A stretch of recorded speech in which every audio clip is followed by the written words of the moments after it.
एक फिल्म आई थी सारंगा, जिसका एक एक गाना सिर्फ क्वालिटी में ही नहीं बल्कि लोकप्रियता में भी अव्वल दर्जे का है। और शायद हम में से बहुतों को ये ख्याल आता होगा कि इतना अच्छा संगीत देने के बाद तो उस संगीतकार की किस्मत ही बदल गई होगी। आपको जानकर फिर से हैरत हो सकती है कि इस सुपरहिट म्यूजिकल फिल्म के बाद इसके संगीतकार की किस्मत वाकई बदल गई थी। उन्हें काम मिलना लगभग बंद हो गया था। वजह इंडस्ट्री के दो बेहद प्रतिष्ठित फनकारों के अहम का टकराव। अगर आपको याद हो तो कुछ वक्त पहले गायक अरिजीत सिंह के साथ भी ऐसा ही कुछ सुनने में आया था कि सलमान खान की नाराजगी के डर से उनसे गाना गवाने में फिल्म मेकर्स डर रहे थे। मगर यहाँ बात संभल गई, लेकिन सरदार मलिक बिना किसी गलती के बलि का बकरा बन गए।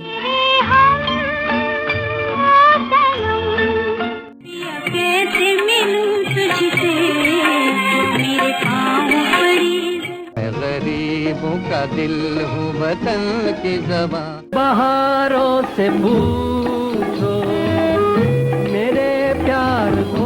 सरदार मलिक की रुचि बचपन से ही संगीत में थी, मगर उन्होंने कभी भी संगीतकार बनने का सपना नहीं देखा था। लेकिन उनकी नियति उन्हें मुंबई ले गई और फिर घटना चक्र ऐसा घूमा कि आज उनका नाम हिंदी सिनेमा के उत्तम संगीतकारों में शामिल किया जाता है। ये अलग बात है कि उनकी ज्यादातर फिल्में कमर्शियली सक्सेसफुल नहीं रहीं। सरदार मलिक का जन्म 13 जनवरी 1930 को पंजाब के कपूरथला में हुआ था। उनके पिता एक कॉन्ट्रैक्टर थे और माँ एक जमींदार घराने की बेटी। बचपन में उन्होंने अपने एक दोस्त से हारमोनियम सीखा और उसमें इतने पारंगत हो गए कि 7 साल की उम्र में ही वो कपूरथला के दरबारियों के बच्चों को हारमोनियम बजाना सिखाने लगे थे। उन्हें हर परिवार से 5 रुपए मिलते थे, जो उस जमाने में बहुत बड़ी रकम हुआ करती थी। छोटी उम्र से ही संगीत के साथ साथ वो अपने पिता के कामकाज में भी हाथ बटाया करते थे।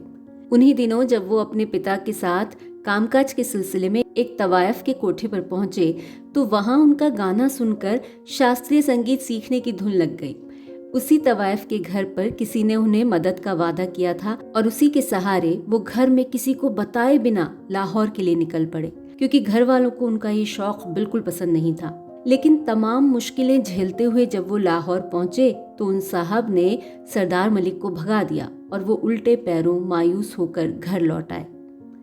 एक दिन सरदार मलिक की नजर एक विज्ञापन पर पड़ी जो पंडित रविशंकर के भाई पंडित उदय शंकर के कल्चरल सेंटर का था, जो अल्मोड़ा में था, और वहां उनकी संगीत सीखने की इच्छा पूरी हो सकती थी। मगर परेशानी सिर्फ एक ही थी कि उनके पास उतने पैसे नहीं थे और घर वालों से कोई उम्मीद की नहीं जा सकती थी। तो एक दिन वो सीधे कपूरथला महाराज के हाथी के सामने जा पहुंचे, और वो थे महाराज। उनकी सुरक्षा की बात थी, लेकिन सरदार मलिक बच्चे थे, डरे नहीं और अपनी बात उनके सामने रख दी।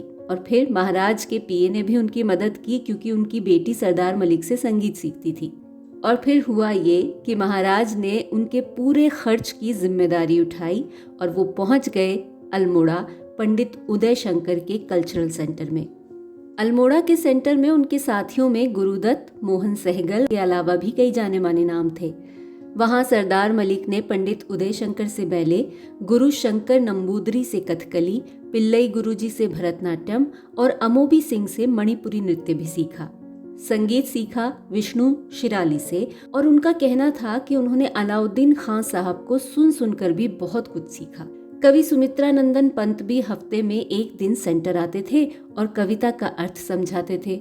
इस तरह कविता की समझ भी उनमें आ गई। योग सीखने के साथ साथ उन्हें बहुत से शहरों में घूमने का मौका मिला, क्योंकि सेंटर से ग्रुप पूरे देश में घूम घूम कर कार्यक्रम भी किया करते थे।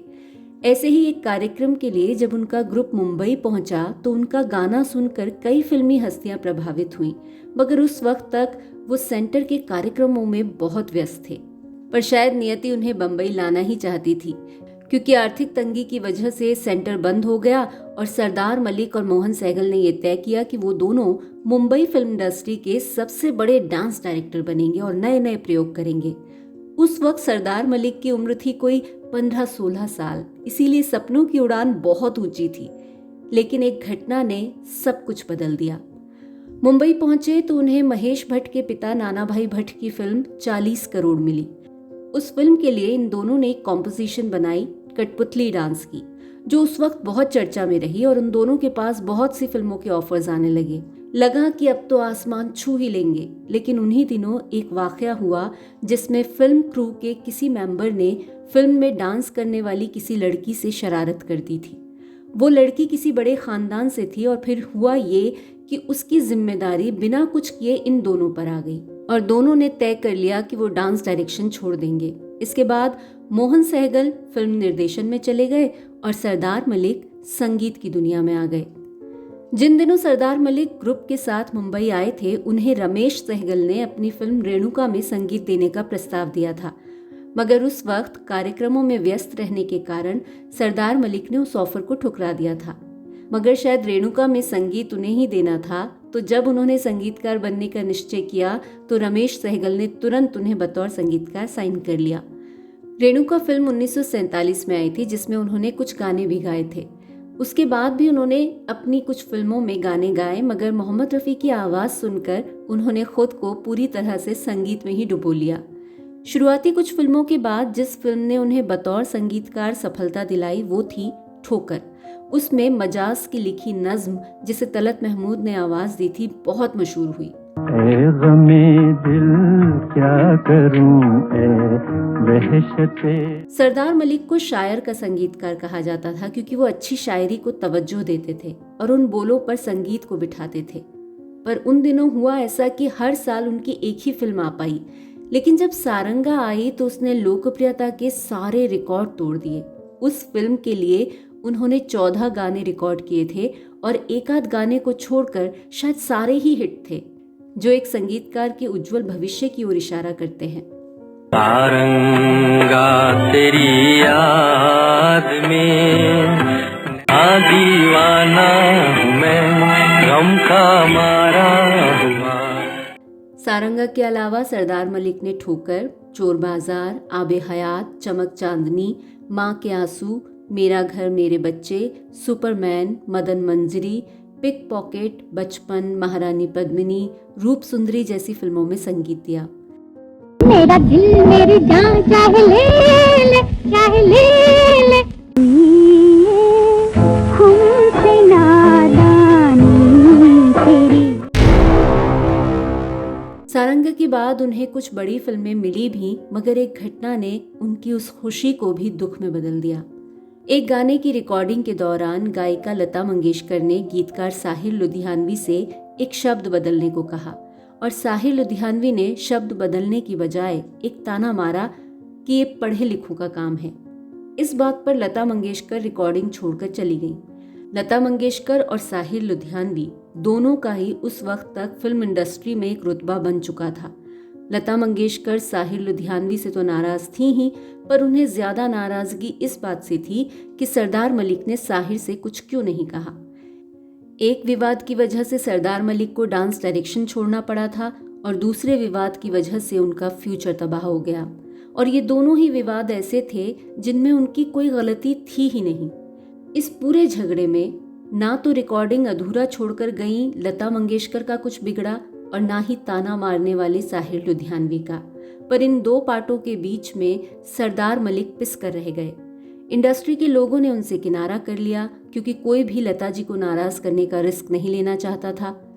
सारंगा के बाद उनके पास फिल्मों की लाइन लग गई थी, मगर इस घटना के बाद उन्हें रिकॉर्डिंग रूम्स की बुकिंग नहीं मिलती थी, इसीलिए वो सब फिल्में भी उनके हाथ से निकल गईं। काम था नहीं, घर खर्च वहीं का वहीं था, शादी भी हो चुकी थी और बच्चे भी थे। उनकी परवरिश के लिए पहले पत्नी के जेवर बिके, फिर घर। कहते हैं एक वक्त तो ऐसा आया कि हताश सरदार मलिक ने अपने सारे रिकॉर्ड समंदर में बहा दिए और निराशा ने उन्हें घर से बाहर भी नहीं निकलने दिया। एक फनकार शायद ऐसा ही होता है जिसका स्वाभिमान उसे किसी से मदद भी नहीं मांगने देता, और उन्होंने भी किसी के आगे हाथ नहीं फैलाया। हाँ, जो काम उन्हें मिला उसे उन्होंने जरूर किया, मगर उनका खुद का मानना था कि वो संगीत के क्षेत्र में बहुत कुछ कर सकते थे, मगर नहीं कर पाए, और इसी बात का असंतोष उन्हें ताउम्र रहा। बाद के दौर में संतोष था तो इस बात का कि उनके बेटों ने फिल्म जगत में अपनी जगह बनाई। खासकर अन्नू मलिक ने उनके जीवन में ही बुलंदियों को छू लिया था। 27 जनवरी 2006 में सरदार मलिक ने आखिरी सांस ली। एक प्रतिभाशाली, योग्य संगीतकार जो जानता था कि संगीत में कितनी शक्ति है, उसे इस इंडस्ट्री ने हमेशा के लिए खो दिया। मगर हम में से क्या कोई ऐसा है जो उनके संगीत, खासकर सारंगा के गानों को कभी भुला पाएगा?